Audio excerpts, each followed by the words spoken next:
झालं मी वाट पाहत होते. आता आता मी महाविद्यालयाला जाणार आहे. मी महाविद्यालयाला जाणार.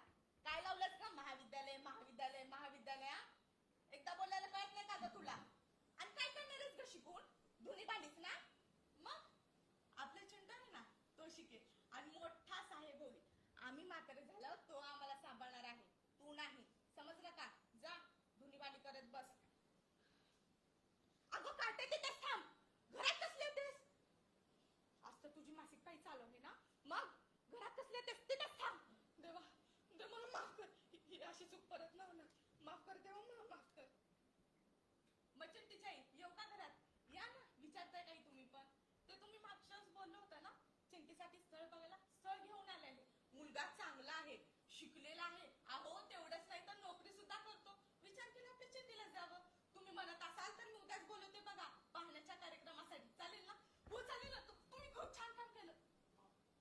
पण चिंटीचा वय आत्ताशी 16 आहे आणि कायद्याने गुन्हा आहे ना बालविवाह.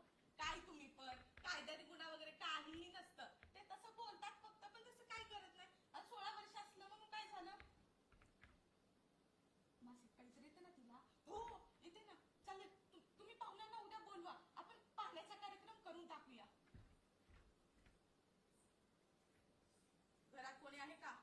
आम्ही मुलाकडची मंडळी आलोय. येऊ दे का घरात? या ना. विचारताय काय तुम्ही? बसा ना. अगं चिंटी पाहुण्याला चहा पाणी घेऊन ये. बसा ना तुम्ही. छान दिसते मुलगी. छान बनवलाय चहा. मग मुली शिक्षण किती झालं आहे तुझं? स्वयंपाक वगैरे सर्व येतो ना बनवायला? हो मला सर्व स्वयंपाक बनवायला येतं. माझं शिक्षण 10वी पर्यंत झालं आहे. ठीक आहे ठीक आहे. तुला मुलगी आवडली का? तुला रे आवडली? ठीक आहे. आम्हाला मुलगी आवडली आहे, पण एक अट आहे. लग्न या महिन्यात लवकरात लवकर व्हायला हवं, कारण या महिन्याचा मुहूर्त आमच्यासाठी शुभ मानला जातो. जर अट मान्य असेल तर आपण पुढची बोलणी करूया. चालेल का तुम्हाला? हो चालेल ना. आपण लग्न या महिन्यात लवकरात लवकर करूया. चालेल. हो आले सासूबाई.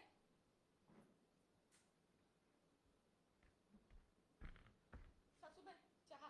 काय ग एवढा उशीर लावतात का? कळत नाही का तुला? दे इकडं. शी शी शी शी. एवढा गोड चहा, एवढी साखर. साखरेचे पैसे काय तुझ्या आई बाप देणार आहेत का? बाळा बोल तुझ्या बायकोला. साखरेचे पैसे काही आई बाप देणार आहेत का? तूच बोल तिला. आई काळजी करू नको, मी बघतो. हिच्यामुळे मला वरडा पडलायचा. आता तुला नाही सोडणार. काय ग तुला एकदा बोललेलं कळत नाही का? आई जसं म्हणेल तसंच करायचं. समजलं का? हा चहा तू पी. आईला दुसरं बनव. निघेतून. आता कोण आहे? बोला. जावई बापू आमचे आपल्याला सोडून गेले. तुम्ही चिंटीला घेऊन लवकरात लवकर इकडे या. काय? सासरे तू आपल्याला सोडून गेले? ठीक आहे. काय बाबा अहो तुम्ही बघत काय बसले? आपण जाऊया तिकडे. चला ना आपण जाऊया. थांब. काय जाऊया जाऊया लावलंस का? आई मला तर असं वाटतं हिच्या बापाची सगळी जायदाद याच्या भावाच्या नावावर करणार असतील तर? नाही असं होऊन उपयोग नाही. ए आई ग येताना तुझा हक्क घेऊन यायचा. समजलं का? आणि आपल्या लग्नात केवढीसा हुंडा दिला होता तुझ्या आई बापांनी. आता तो काय बघतायस नाही घेतोय? एवढंच नाही. जेव्हा जेव्हा जेव्हा माझ्या पोटात बाळ असतं त्यावेळेस अहो मी आई होणार आहे. तुम्ही बाबा होणार आहात. काय? मी बाबा होणार? आई आई मी बाबा होणार. बाबा मी बाबा होणार. येस मी बाबा होणार. मी बाबा होणार. बाळा एवढा आनंदित होऊ नकोस. जरीच्या पोटात मुलगा नसेल आणि ती मुलगी असेल तर? नाही आम्हाला तर मुलगा हवाय. आम्हाला आमच्या वंशाचा दिवा हवाय. जरा नीट विचार कर. आई काळजी करू नको, मी विचार केलाय.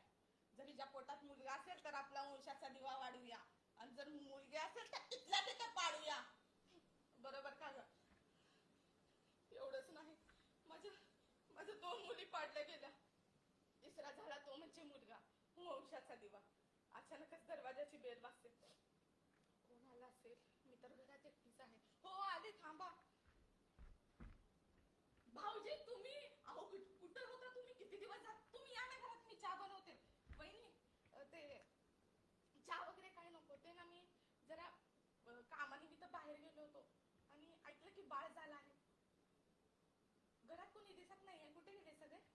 ते आई बाबा देवळात गेले आणि आमचे कामानिमित्त बाहेर. तुम्ही बसा ना, मी बाळाला घेऊन येते.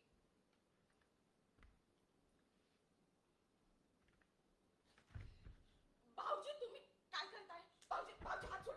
भाऊजी तुमच्या दादांना नाव सांगेन बघ. दादांना कोण विश्वास ठेवणार आहे ग तुझ्यावर?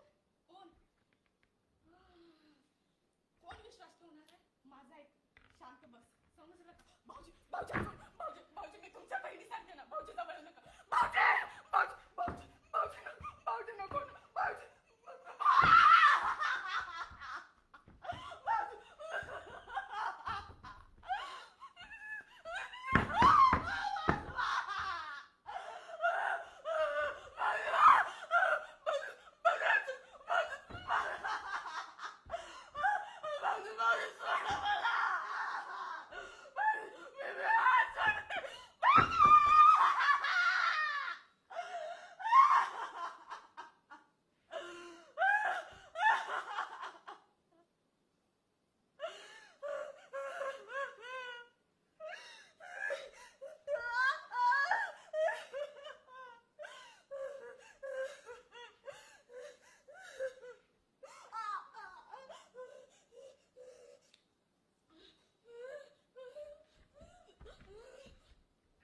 मी जगून काय करू? नाही ना, मी मरायला हवं. या जगात स्त्रिया नसतात नाहीये. मेलेलं बरं. या जगात नाहीये स्त्रिया नसतात.